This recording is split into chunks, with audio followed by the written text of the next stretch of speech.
IFM. Dear IFM. Dear IFM, bago ang lahat, isang magandang tanghali muna sa lahat ng mga nakikinig ngayon. Tawagin niyo na lang ako sa pangalang Maymay. Sigurado ako na maraming makaka-relate sa kwentong ibabahagi ko sa lahat. Lalo na sa may mga problema sa kanilang mga manugang. Ito yung problema na hindi ko alam kung bakit nangyayari sa akin. Sa loob kasi ng ilang taong pagsasama namin ng boyfriend kong si Renz, alam ko sa sarili ko na naging mabuting girlfriend naman ako. Gumawa naman ako ng effort para magustuhan ako ng mama niya. Dumadalaw sa bahay nila at nagdadala ng mga paborito nitong pagkain. Kapag doon ako kumakain, tinutulungan ko siyang maganda at maghugas ng mga pinggan. Kinakausap kahit ramdam ko na ayaw akong kausap. Sa kabila ng mga efforts ko, hindi pa rin nagbago ang pakikitungo sa akin ni tita. Malamig at ang tingin sa akin. Hindi ko magagawang alagaan ng mabuti si Renz.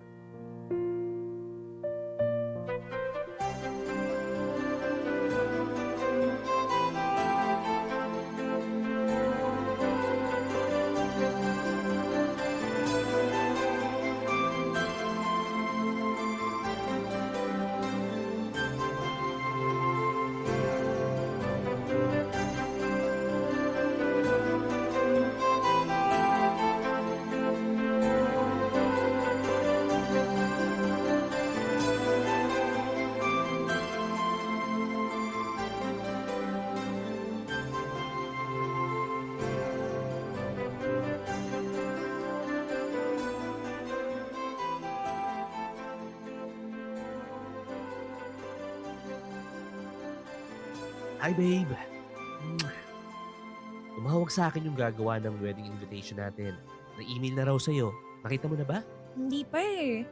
Hinihintay kasi kitang dumating para sabay na nating makita. Pero sa ngayon, ito muna tignan mo. Ano to? Apartment na pwede nating upahan pansamantala. Malapit lang yan sa trabaho natin, tapos tignan mo. Sa baba ng building, may convenience store at grocery na din. Mhm. Tingnan mo yung itsura. Ang ganda-ganda babe, 'di ba? Malaki na. Hindi na tayo malulugi sa 10,000 kada buwan. Kasi 2 kwarto naman yan eh. Oh babe, ano sa tingin mo? Maganda naman.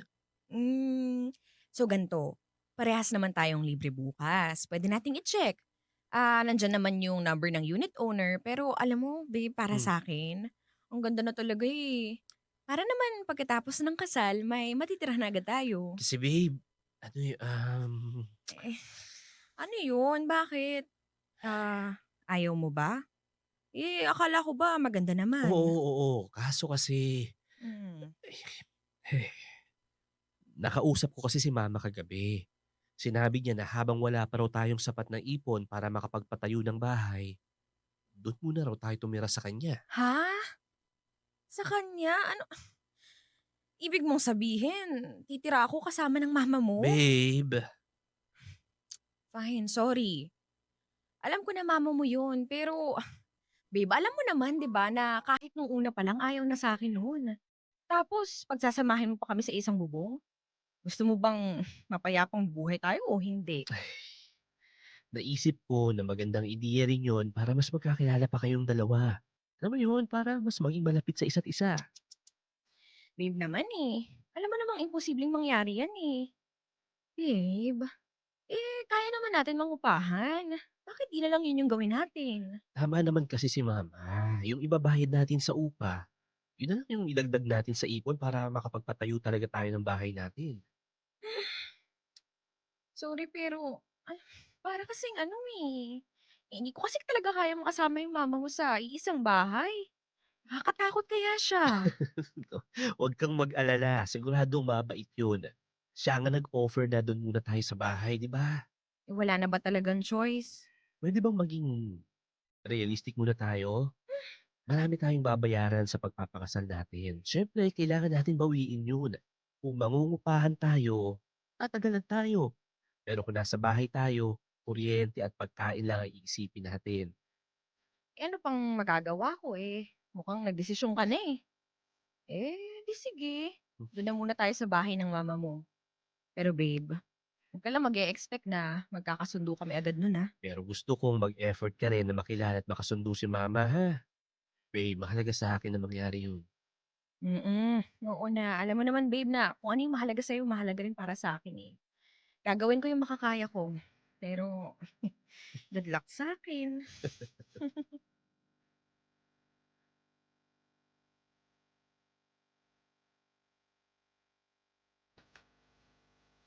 Kahit ayoko, wala na rin naman akong nagawa kundi sumunod sa gustong setup ni Renz. Naisip ko, baka way na rin yun para makasundo ko si tita. Pero hindi rin naman nangyari ang gusto ko. Parang naging isang malaking kalbaryo sa akin ang araw-araw na pakikisama sa manugang ko. Natatakot na magkamali. Dahil lahat na lang ng ikikilos ko, pinapanood niya. At kapag nagkamali, parang ang tingin niya sa akin, ang pinakatangang tao sa mundo.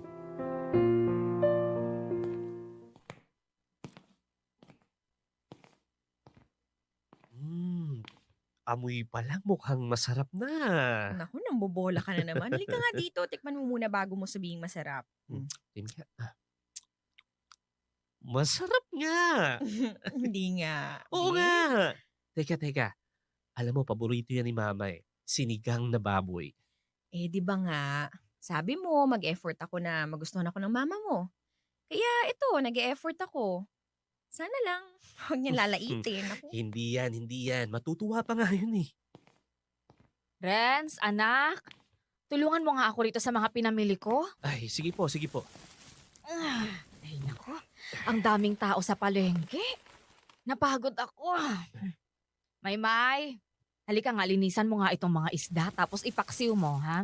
At magsaing ka na rin. Tapos ayusin mo, ha? Baka mamaya, tutong na naman ang ipakain mo sa Ay, amin. mama, nagluto na kasi si Maymay. Sinigang na baboy yung paborito mo yun, di ba? Ano? Pinakialaman mo yung baboy dun sa rep? Ma, sorry po.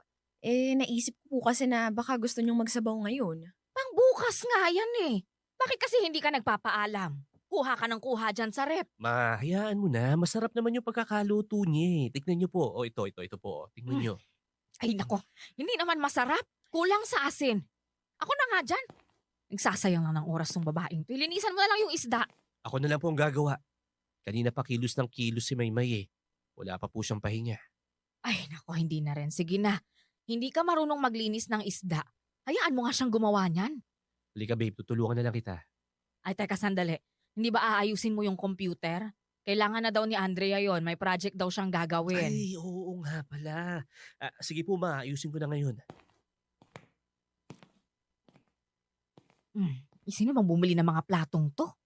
Ako po, ma. Ang ganda po kasi kaya... Ang pangit mo namang mamili. Hindi pa bagay yung kulay. Tingnan mo nga oh. Sa susunod ha, huwag ka na lang bumili ng kahit ano dito sa bahay. Wala ka namang alam. Ni pagbili ng plato, hindi maganda yung taste mo. Ay naku, hindi ko talaga alam kung anong nakita sa'yo ng anak ko. Pasensya na po, ma. At sa susunod ha, bago ka magbida-bida sa pagluluto, siguraduhin mo naman kasing marunong ka. Saka sana magpaalam ka. Hindi yung bigla ka nalang kukuha dyan sa rep. Opo. Pasensya na po ulit. Ano ba kasing alam mo sa bahay? Mukhang wala ka namang alam. Iniisip ko na kapag may sarili na kayong bahay ni Renz, ay nako, kawawa lang talaga yung anak ko sa'yo. Ma, may alam naman po ako. Reklamadora lang po talaga kayo. Ano ka mo? Ano yan? May sinasabi ka ba? Wala po. Pasensya na po ulit.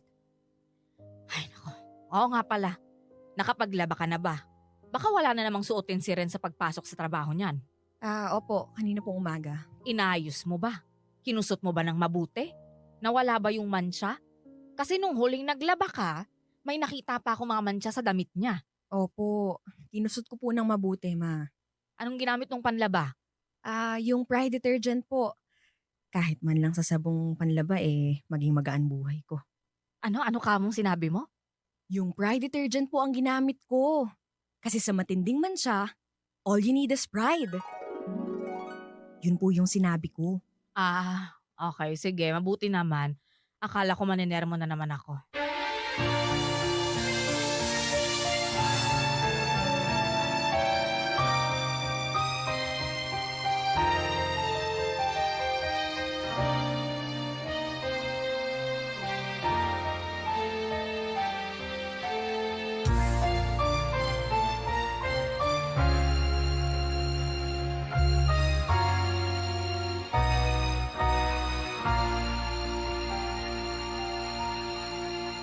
Pasensyahan mo na lang si mama ha. Alam mo naman yun. Kung baka pagsalita walang preno. Eh ano pa nga ba? Nanay mo siya kaya wala akong laban. Pero babe, ginagawa ko naman lahat para ipakita sa kanya kung gaano kita kamahal eh. Alam ko naman yun. At nagpapasalamat ako sa'yo. Pero babe, hindi kaya senyales na to para magdesisyon na tayong bumukod? Halos 2 taon na rin tayo nakatira dito eh. Gustuhin ko man pero si mama ang problema eh. Ayaw niya akong malayo sa kanya eh. Renz, hindi na ako komportable dito. Araw-araw na lang nagpaparinig ang mama mo. Na kesyo ganito ako, na ganyan. Babe, kunting tiis pa. Hindi pa kasi sapat ang ipon nating dalawa. Kapag umabot na sa goal yung ipon natin, magpapatayo na agad tayo ng bahay. Kaya tiis pa ha. Okay, fine.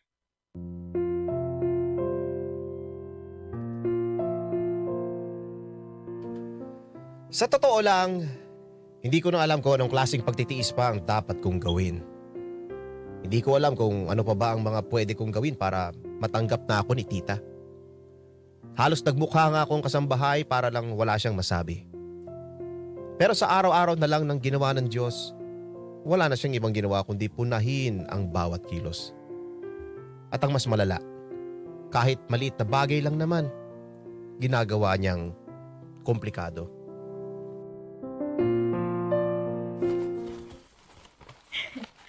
Naku, buti na lang may sale kanina sa mall. Ang dami kong nabili ngayon, oh.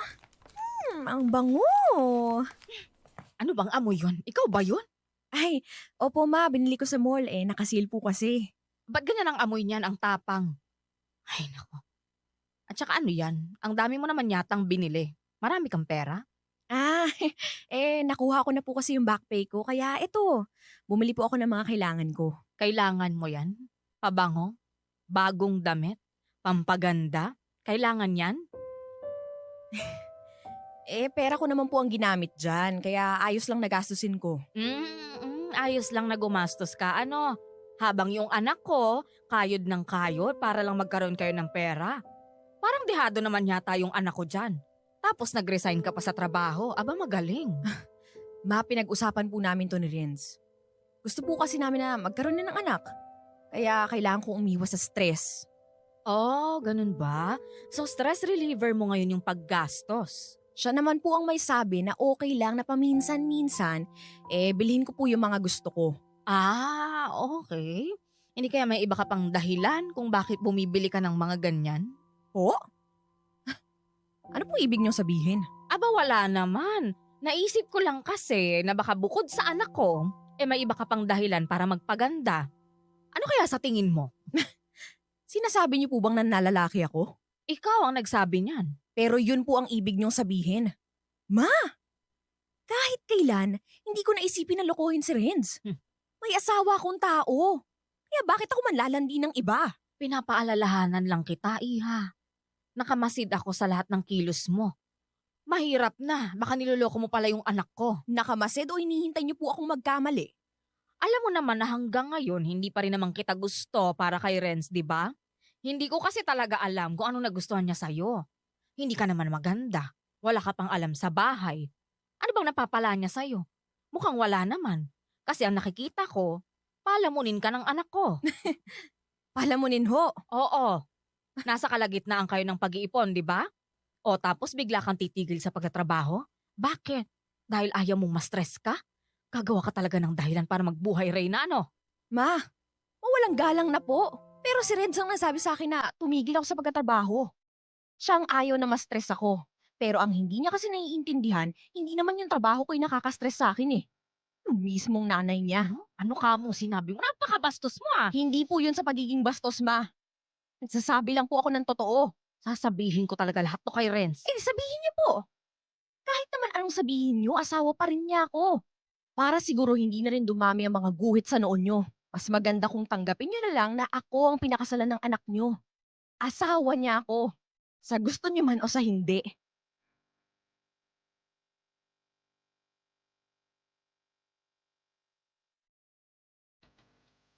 Pagkatapos ng pagtatalo naming iyon, hindi ko alam kung bakit para mas lalo yata akong kinabahan. Mas lalong natakot na baka mas ginawa ko pang komplikado ang tension namin ni Mama. Natatakot na baka sa bandang huli, ako pa ang magmukhang mali. Dahil alam ko naman na kung sakaling magkagulo, hindi naman ako ang kakampihan ni Renz. Hindi naman ako ang pipiliin niya. Sino lang naman ako, di ba? Asawa lang ako. At nanay niya yung isa. Kaya tinanggap ko na lang na kahit kailan, hindi ako mananalo kay tita. Halos kada buwan ko na yata kinukulit si Renz na bumukod na kaming dalawa. Maliban sa yun naman talaga ang dapat naming gawin. Hindi ko na rin kinakaya ang ugali ng mama niya. Para kasing araw-araw akong hindi makahinga.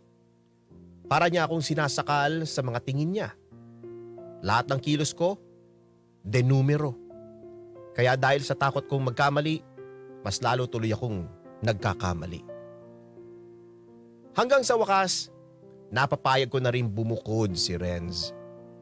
Mabuti na nga lahat at naging sapat na rin ang ipon niya para makakuha kami ng hulugan na bahay. At nang makalipat kami, hindi ko ma-explain yung saya at kaluwagan sa loob na nararamdaman ko. Sabi ko, dito ko na magagampanan talaga ang pagiging asawa ko. Dahil wala nang atribida sa buhay ko. Pero, hindi rin pala ganun ang mangyayari.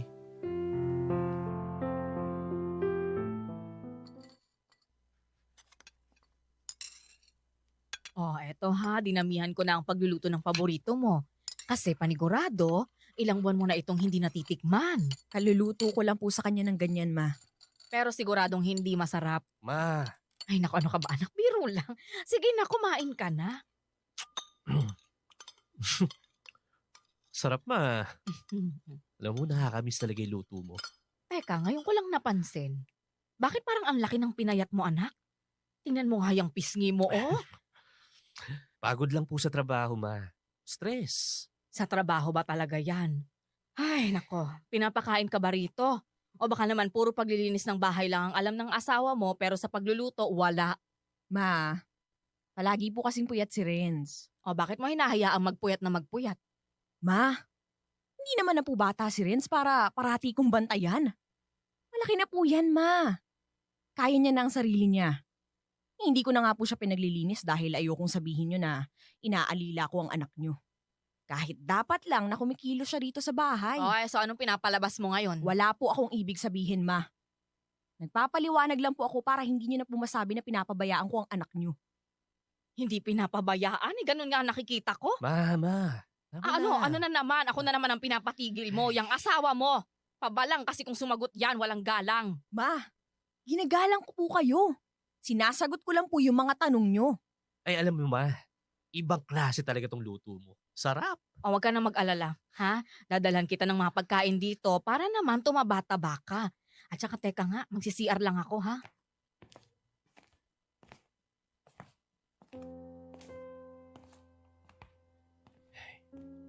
May, huwag mo namang pagsalitaan ng ganun si mama. Kaya mas lalong nagagalit sa'yo. Renz, ano na namang mali ginawa ko? Sa susunod, manahimik ka na lang. Ikaw na yung magpasensya kaysa sa gatungan mo pa. Ang sabihin mo kahit kailan, hindi kami magkakasundong dalawa. Renz, tingnan mo nga. Nakabukod na tayo sa lagay na yan. Pero parang hindi naman tayo nahiwalay sa nanay mo. Alalahanin mo ha. Nanay ko ang pinag-uusapan natin dito. At sinasabi ko sa'yo na sa susunod, manahimik ka na lang para walang gulo. Huwag mo nang sabayan para hindi na mas lalong mag-init ang ulo niya sa'yo.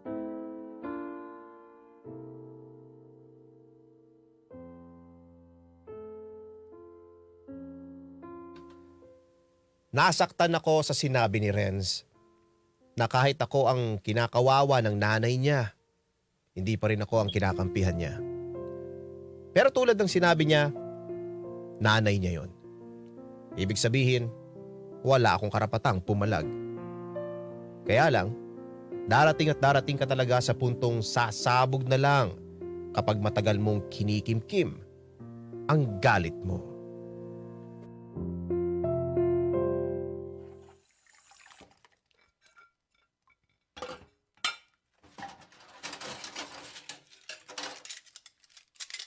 Ano na, hindi ka pa tapos dyan? Marami pang platong hindi nahugasan sa lamesa.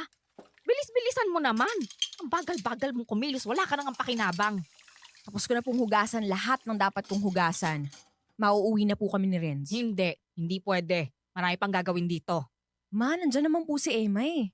Ba't ba ako na lang ho parati yung inuutusan ninyo? Hindi ko naman ho to bahay. Bisita rin ho ako rito. Kahit na, responsibilidad mo yan bilang asawa ng anak ko. May responsibilidad ako kay Renz. Pero sa pamilya nyo, wala. Ma, okay lang ho sana kung nagtutulungan tayo dito pero hindi eh. Pinagmumukha nyo ho na isa kong alalay. Katulong. Nandito ho ako dahil gusto ho ni Renz. Hindi dahil para lang pagsilbihan ko kayo. Bastos ka talaga, no? Yan ang dahilan kung bakit ayaw na ayaw ko talaga sa'yo para sa anak ko eh. Wala kang galang, ni wala kang respeto. Ako ho? Walang respeto at galang? Hindi ho ba ikaw ho yun? Noong una pa lang, halos isampal nyo na ho sa pagmumukha ko na kahit kailan, hindi nyo ako matatanggap sa pamilya nyo.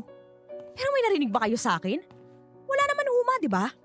Teka, ano nangyayari? Yang nang pagsabihan mo yung nagmamagaling mong asawa. Binabastos ako eh. Maymay, totoo ba yun?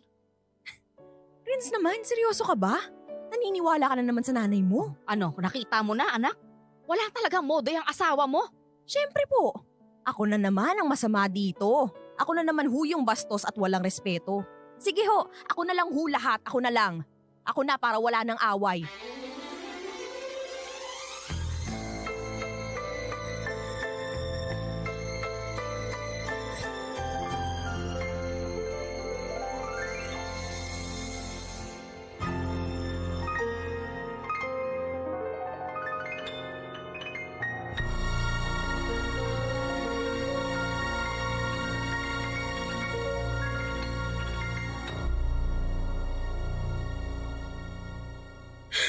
Buisit?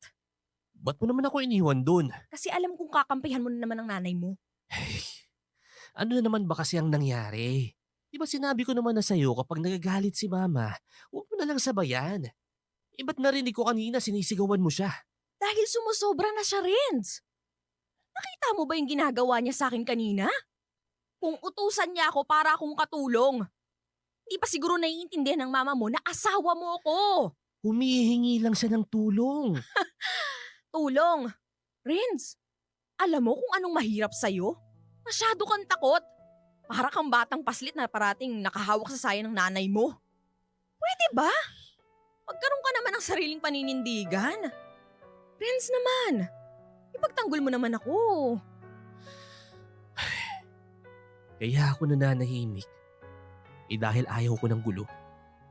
Renz, anong gulo?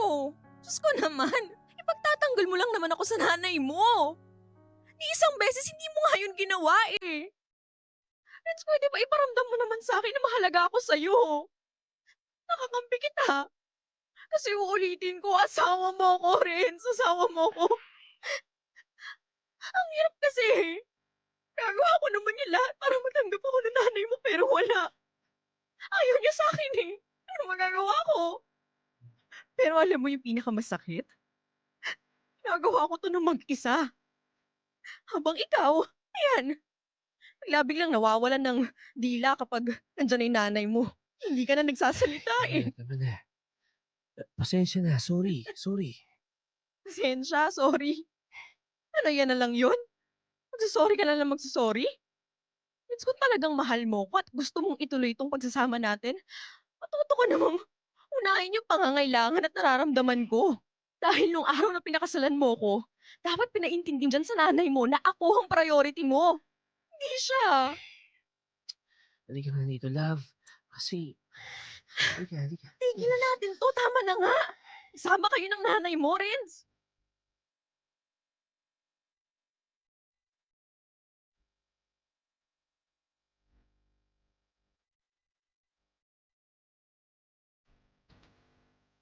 Ilang araw kong hindi kinibo si Renz dahil sa nangyari. Hindi ko na kasi talaga kayang itago yung sakit na nararamdaman ko. Masakit pala kapag hindi ka nagagawang ipagtanggol ang sarili mong asawa sa iba. Ayos lang sana kung bastos talaga ako. Walang galang, at hindi nirerespeto ang nanay niya. Pero simulat sa pool pa lang, alam na ni Renz na ginagawa ko ang lahat para matanggap ako. Ang problema, sarado ang isip nila sa posibilidad na baka magustuhan naman nila ako kung bibigyan nila ako ng pagkakataon. Pero dahil sa pagmamahal ko kay Renz, pinalampas ko na lang ang lahat. Wala eh. Hindi ko talaga siya matiis. Naisip ko kasi na ayokong mas lalong magkaroon ng dahilan ng nanay niya para patunayan na hindi talaga ako ang tamang babae para kay Renz. Love, ba't di ka pa nagpapahinga? Tinatapos ko lang to, tsaka ako magpapahinga. Ay nako, gabi na oh. Tsaka, kung kailan gabi, tsaka ka nagsasampay. Para bukas, wala na akong gagawin. Ay nako, baka naman mamaya maiba yung amoy niyan kasi walang araw. Naku, hindi. Ayos lang yan.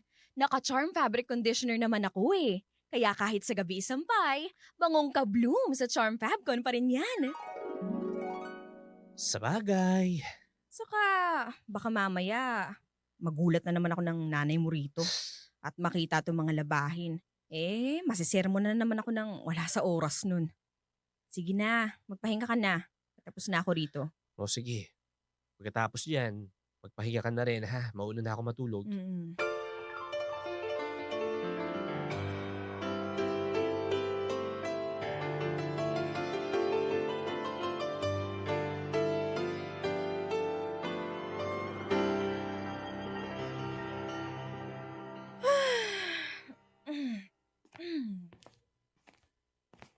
Ano yung reyna natin, tanghali na gumising, gising ng tamad, ano?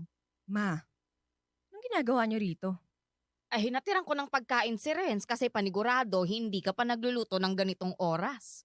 Tama nga naman ako. 10:00 na. Humihili ka pa. Ma, napuyat po kasi ako kagabi. Napuyat? O bakit? Wala ka namang trabaho ah.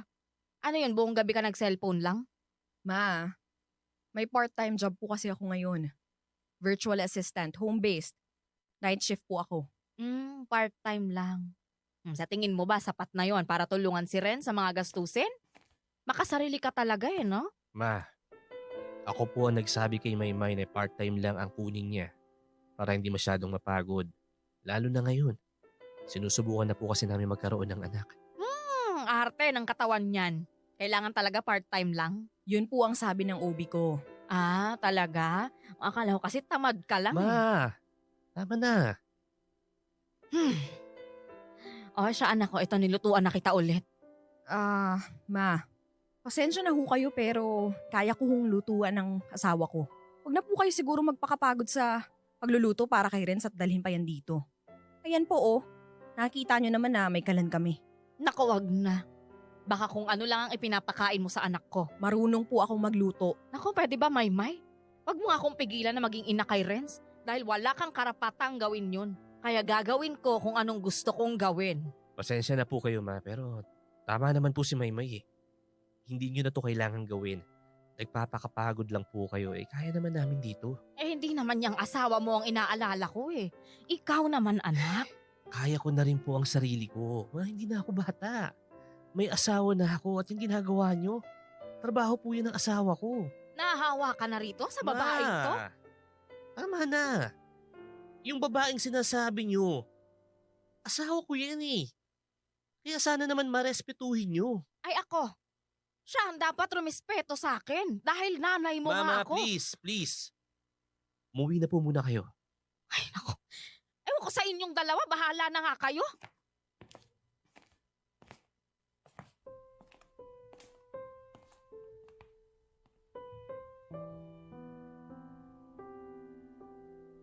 Okay ka lang?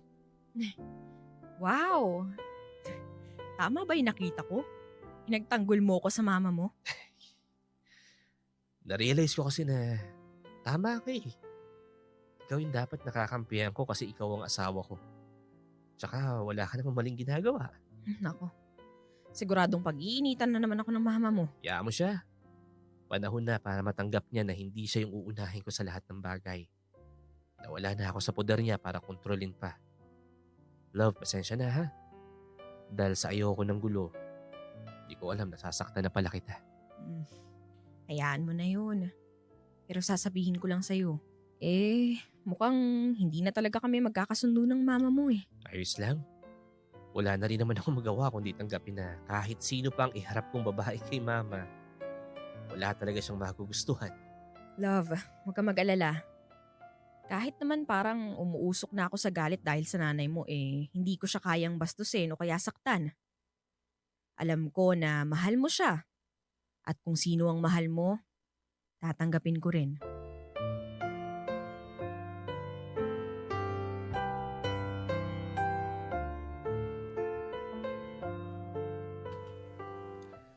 Ang sarap pala sa pakiramdam na may kakampi ka at may magtatanggol sa'yo laban sa iba. Laking pasasalamat ko dahil nagawa na akong panindigan ng asawa ko.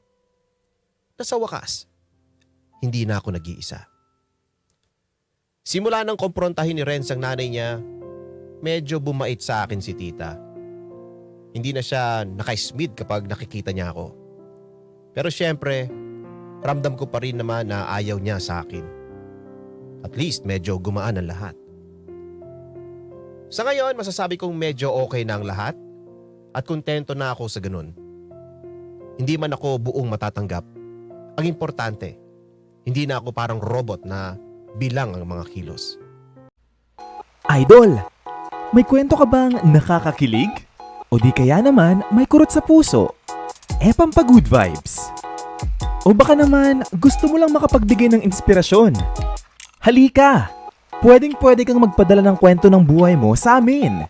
Magpadala lang ng sulat sa email dearifmstories@gmail.com o di kaya naman mag-PM sa official Facebook page namin. Hanapin lang ang Dear IFM at kami nang bahala sa'yo. Malay mo, kwento mo na pala ang susunod na mapapakinggan. Ano pang hinihintay mo? Ikwento mo na yan dito sa amin sa Dear IFM, kung saan una ang kwento mo.